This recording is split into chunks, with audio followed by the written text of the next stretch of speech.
अहान कशिश को उस बिल्डिंग में लेकर जाता है जहां कशिश उस रात थी। दोनों उस सुनसान बिल्डिंग के अंदर जाते हैं। अहान धीमे स्वर में, तुम उस रात तीसरी मंजिल पर थी, राइट? कशिश धीरे से सिर हिलाते हुए एक जी। फिर दोनों तीसरी मंजिल की ओर बढ़ने लगते हैं। वहां पहुंचकर आहान इधर उधर बारीकी से देखने लगता है। उतनी ही देर में 2 और कांस्टेबल और एक इंस्पेक्टर वहां आ जाते हैं। सभी लोग चुपचाप किसी सुराग की तलाश में लग जाते हैं। कशिश एक कोने में खामोश खड़ी सब देख रही होती है। तभी एक कांस्टेबल जोर से आवाज लगाता है, कांस्टेबल सर, यहाँ कुछ मिला है। ये सुनते ही आहान और बाकी सभी लोग उस जगह पहुंचते हैं। कांस्टेबल इशारा करते हुए, सर, यहाँ जूतों के निशान हैं, मगर सिर्फ एक पैर के साफ साफ नजर आ रहे हैं, दूसरे पैर के नहीं। आहान निशानों को गौर से देखते हुए, यहाँ मिट्टी ज्यादा है, शायद इसीलिए एक पैर के निशान गहरे और साफ दिखाई दे रहे हैं। फिर कांस्टेबल की ओर देखते हुए, ठीक है, इन निशानों को सुरक्षित रखो और देखो और कुछ मिलता है क्या। इतना कहकर वो इंस्पेक्टर से बोलता है, कशिश की दोस्त श्रुति और आदित्य को पुलिस स्टेशन बुलाओ। थोड़ी देर और छानबीन के बाद सभी पुलिस स्टेशन की ओर निकल पड़ते हैं। आहान कशिश को लेकर अपनी जीप में बैठता है। कशिश चुपचाप गुमसुम बैठी रहती है। आहान नर्म लहजे में पूछता है, तुम्हें कुछ भी याद नहीं आया उस जगह को देखकर? कैसे पहुंची वहां? कौन था तुम्हारे साथ? कशिश धीरे से सिर हिलाते हुए, मैं बहुत कोशिश कर रही हूँ सब याद करने की, पर कुछ भी याद नहीं आ रहा। आहान गहरी सांस लेते हुए, कोई बात नहीं, मैं तुम्हें कॉलेज छोड़ देता हूँ, फिर मैं थाने चला जाऊंगा। कशिश डरी हुई आवाज में, नहीं, मैं कॉलेज नहीं जाऊंगी। आहान चौंकते हुए, पर क्यों? कशिश धीमी और टूटी आवाज में, कॉलेज में सबसे नजरें मिलाने की हिम्मत नहीं है मुझमें। आहान संवेदनशीलता से समझाते हुए, पर तुम्हारा जुर्म अब तक साबित नहीं हुआ है और हमारे पास कोई सबूत भी नहीं है तुम्हारे खिलाफ। तुम जितना खुद को सबसे दूर करोगी, तुम्हारे लिए उतना ही मुश्किल होगा। कशिश, लेकिन सर, आहान बीच में रोकते हुए, देखो कशिश, अगर तुम्हें जरा सा भी यकीन है कि तुमने कुछ नहीं किया, तो फिर किसी से नजरें चुराने की कोई जरूरत नहीं है। आहान की बातों से थोड़ी हिम्मत पाकर कशिश कॉलेज जाने के लिए मान जाती है। दोनों कॉलेज पहुंचते हैं, लेकिन कशिश गाड़ी से उतरने में हिचकिचा रही होती है। आहान हौसला देते हुए, तुम जाओ और शाम को मैं तुम्हें लेने आऊंगा, फिर हम अस्पताल चलेंगे। कशिश चौंकते हुए, अस्पताल? आहान नरमी से, हाँ, अस्पताल, तुम्हारे चेकअप के लिए, ये जानने के लिए कि तुम्हारी बॉडी एबॉर्शन के लिए तैयार है या नहीं। कशिश ये सब सुनकर उदास हो जाती है। आहान सहानुभूति से, घबराने की जरूरत नहीं है, पहले डॉक्टर से मिलो, फिर तुम खुद तय करना कि क्या करना है। कशिश उनकी बात मानकर धीरे से जीप से उतरती है। तभी उसके कॉलेज के प्रोफेसर दिग्विजय उसके पास आते हैं। उन्हें देखकर आहान भी जीप से उतरकर उनसे मिलने जाता है। दिग्विजय मुस्कुराते हुए, मुझे अच्छा लगा कि तुमने कॉलेज आना शुरू कर दिया। कशिश तनाव में, धीमी आवाज में, पर सर, कॉलेज में सभी लोग। दिग्विजय बात काटते हुए, देखो बेटा, दूसरों के बारे में जितना सोचोगी उतनी ही मुश्किलें होंगी जिंदगी में, इसलिए सिर्फ अपने बारे में सोचो और अपनी पढ़ाई पर ध्यान दो। आहान मुस्कराते हुए, शायद आपकी ये बात सुनकर कशिश अब कॉलेज में मन लगाकर पढ़ पाएगी। दोनों हाथ मिलाकर विदा लेते हैं। कशिश अपनी क्लास की ओर बढ़ती है, लेकिन पूरा कॉलेज उसे अजीब नजरों से घूर रहा होता है। वो खुद को संभालती है और तेजी से अपनी क्लास में जाकर चुपचाप अपनी सीट पर बैठ जाती है। उधर आहान पुलिस स्टेशन पहुंचता है, जहां श्रुति और आदित्य पहले से मौजूद होते हैं। सबसे पहले श्रुति को पूछताछ के लिए अंदर बुलाया जाता है। आहान सख्त लहजे में, मुझे उस रात की एक एक बात डिटेल में बताओ, और हाँ, जरा भी घुमाने की कोशिश की तो मुश्किल में पड़ सकती हो। श्रुति डरी हुई आवाज में, सर, हम लोग लगभग 7 बजे फ्रेशर्स पार्टी में पहुंचे थे, सभी पार्टी एंजॉय कर रहे थे। तभी हम दोस्तों ने मिलकर कशिश को शराब ट्राई कराने की सोची। मैंने उन्हें मना किया था, लेकिन फिर सोचा कि बस मस्ती कर रहे हैं तो मैं भी शामिल हो गई। आहान तेज लहजे में, शराब पिलाने की बात सबसे पहले किसने की थी? श्रुति घबराकर, अमन ने, वो हमारे साथ ही पढ़ता है। आहान, उसके बाद क्या हुआ? श्रुति, हमने बहुत थोड़ी सी शराब मिलाई थी ताकि बस टेस्ट कर सके, पर पीने के 15 मिनट बाद ही उसे नशा चढ़ने लगा और वो कंट्रोल से बाहर हो गई। हम सब डर गए थे कि अगर कॉलेज को पता चला तो हमें रेस्टिकेट कर दिया जाएगा, तो मैं उसे तुरंत ही पार्टी छोड़ हॉस्टल छोड़ने चली गई। आहन, कितने बजे निकली थी आप दोनों पार्टी से? श्रुति कंफ्यूज होते हुए, अच्छे से याद नहीं पर शायद 9:15 के आसपास मैं निकली थी उसे लेकर। आहन, फिर क्या हुआ? तभी एक कांस्टेबल कुछ फाइलें लेकर आता है और आहन को देता है। आहन फाइल देखते हुए चौंककर, तो आप 9:15 बजे निकली थीं। उसके बाद श्रुति, उसके बाद मैं उसे सीधे हॉस्टल लेकर गई और उसे छोड़कर पार्टी में वापस आ गई। आहन मुस्कुराते हुए, पर आपके फ़ोन की डिटेल्स तो कुछ और ही कहानी के रहे हैं। तुम पार्टी से हॉस्टल जाने के बजाय मेन मार्केट की ओर चली गईं, जो कि हॉस्टल से बिल्कुल विपरीत दिशा में है। फिर 20 मिनट से ज़्यादा वहीं मार्केट में रुकी रहीं और फिर उसी रास्ते से बढ़ते हुए उस अधूरी बिल्डिंग की ओर निकल गईं। वहाँ भी तुम लगभग 5 से 7 मिनट तक रुकी रहीं और फिर हॉस्टल की तरफ गईं। क्या बता सकती हो कि इन 20 और 7 मिनटों में तुमने क्या किया? श्रुति के पसीने छूटने लगे थे, उसके हाथ पैर कांपने लगे थे। वह दबे स्वर में बोली, मुझे मेरे पापा से बात करनी है। आहन गुस्से में फाइल को जोर से टेबल पर पटकते हुए तेज आवाज में कहता है, जो पूछा है पहले उसका जवाब दो। श्रुति घबराई हुई थोड़ी देर इधर उधर देखती है और फिर लड़खड़ाती आवाज में कहती है, उस दिन मेरी सैंडल टूट गई थी, इसलिए मैं मार्केट वाली रोड से गई थी। आहन, अच्छा, और उस अधूरी बिल्डिंग के पास क्यों रुकी थी? श्रुति अपना पसीना पोंछते हुए थोड़ी देर इधर उधर देखती है और फिर डरती आवाज में बोलती है, कशिश को उल्टी आने लगी थी, इसलिए मुझे गाड़ी रोकनी पड़ी। आहन तंज कसते हुए, क्या बात है, उल्टी भी उसी बिल्डिंग के पास ही शुरू हुई? क्या इत्तेफाक है? श्रुति घबराई हुई अपनी ही सोच में डूबी होती है कि अब पता नहीं आहन अगला सवाल क्या पूछेगा। आहन, ठीक है, तुम बाहर जाकर बैठो। श्रुति कांपते हाथों से कुर्सी पकड़कर खड़ी होती है और बाहर जाकर बैठ जाती है।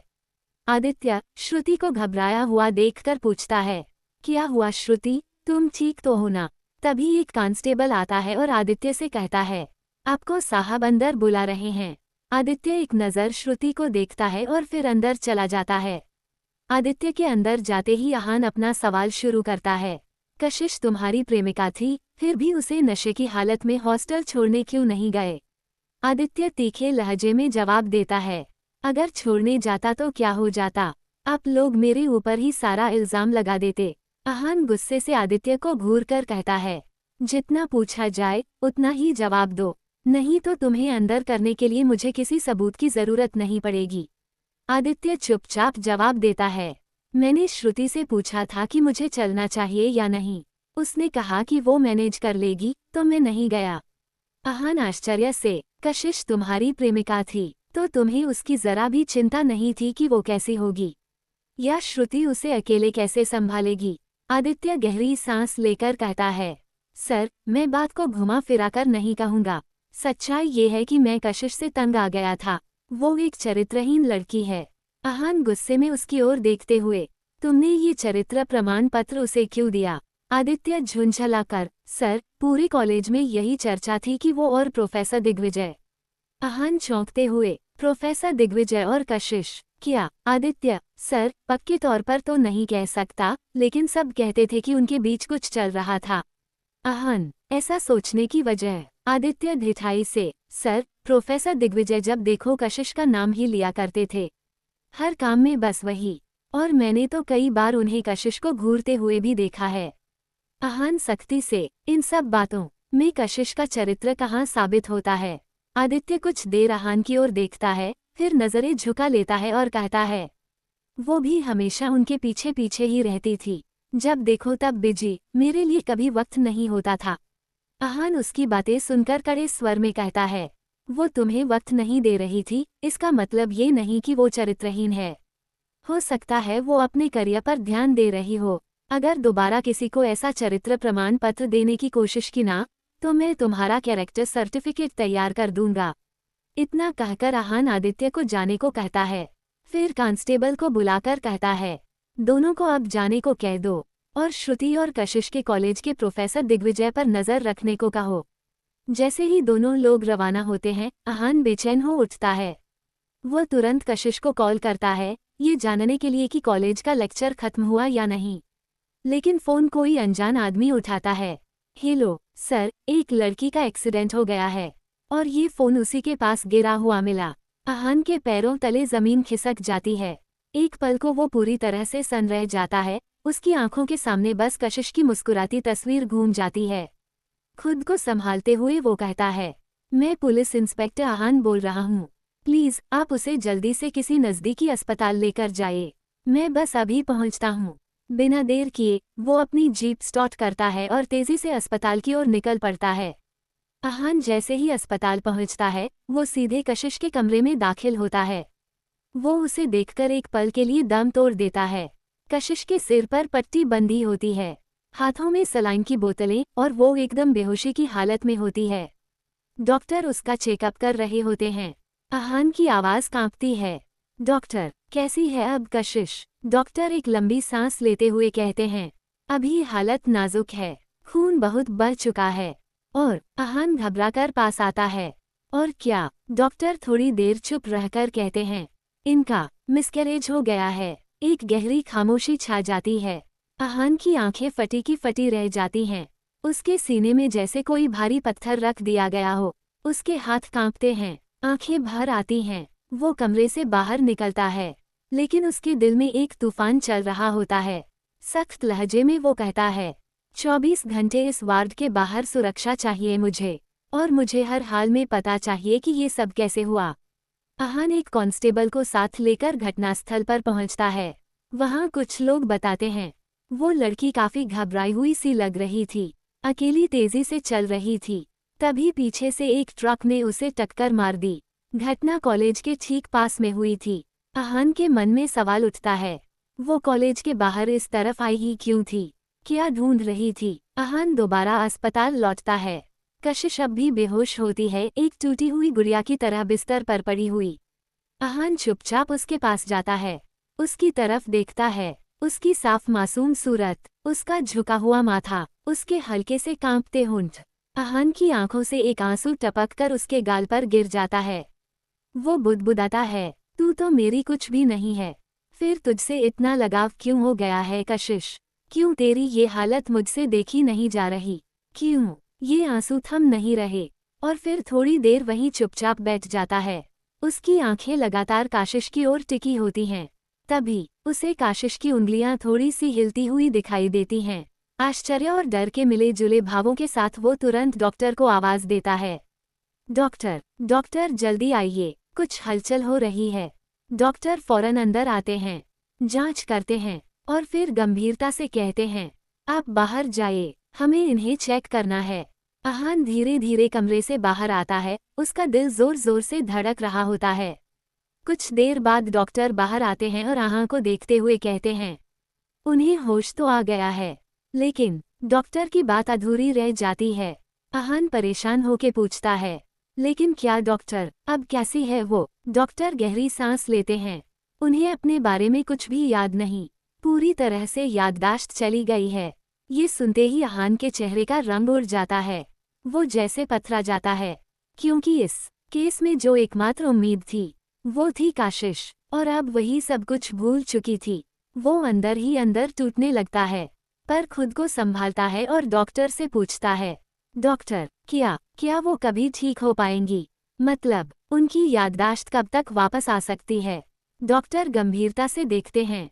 उनके माथे पर बहुत गहरी चोट आई है, और अगर इस समय हमने जबरन कुछ याद दिलाने की कोशिश की, तो उनके कोमा में जाने का खतरा है। डॉक्टर की बात सुनकर आहान की आंखें नम हो जाती हैं। डॉक्टर आगे कहते हैं, इसलिए बेहतर यही होगा कि हम तब तक इंतजार करें, जब तक उनके जख्म धीरे धीरे भर ना जाएं। तभी डॉक्टर कुछ सोचते हुए पूछते हैं, वैसे ये लड़की किसके साथ रहती है? आहान चौंकता है, क्यों? डॉक्टर, क्योंकि हमें इन्हें बताना होगा कि ये कौन है, कहाँ रहती हैं, इनका अस्तित्व क्या है, वरना ये और उलझ जाएंगी। अभी इन्हें ज्यादा समझाना सही नहीं होगा। इनकी हालत बहुत नाजुक है। आहान खुद को असहाय महसूस करता है। उसे समझ नहीं आता कि क्या बोले, क्योंकि काशिश तो उसी के साथ रहती थी, और अगर सच बताया गया तो ये उसके मानसिक हालात को और बिगाड़ सकता था। डॉक्टर फिर से पूछते हैं, आप जो भी कहेंगे हम वैसा ही बताएंगे, लेकिन जरूरी है कि हम कोई ठोस जवाब दें। आहान एक गहरी सांस लेता है, अपनी आंखें बंद करता है, और फिर कहता है, वो मेरे साथ रहती है। डॉक्टर, और आप उनके क्या लगते हैं? अहान कुछ पल के लिए बिल्कुल शांत हो जाता है, आंखें झुका लेता है, फिर कहता है, आप बस इतना कह दीजिए कि वो अपने एक दोस्त के साथ रहती है। डॉक्टर हल्की सी मुस्कान के साथ पर चिंता भरे स्वर में कहते हैं, देखिए इंस्पेक्टर साहब, अगर हम ऐसा कहेंगे तो उनके मन में और भी सवाल उठेंगे। मैं अपने दोस्त के साथ क्यों रहती हूँ, अपने घर वालों के साथ क्यों नहीं, वगैरह वगैरह। अब अहान पूरी तरह उलझ चुका था। वो डॉक्टर की ओर देखता है और थके हुए स्वर में कहता है, तो आप ही बताइए डॉक्टर, क्या किया जाए। डॉक्टर उसकी आंखों में देखता है और नरमी से कहता है, अगर आपको कोई परेशानी ना हो तो इस वक्त हम उन्हें ये बता सकते हैं कि आप उनके पति हैं। ये सुनते ही अहान की आंखें फटी की फटी रह जाती हैं। If you like the story then please do like and subscribe for more. Thank you.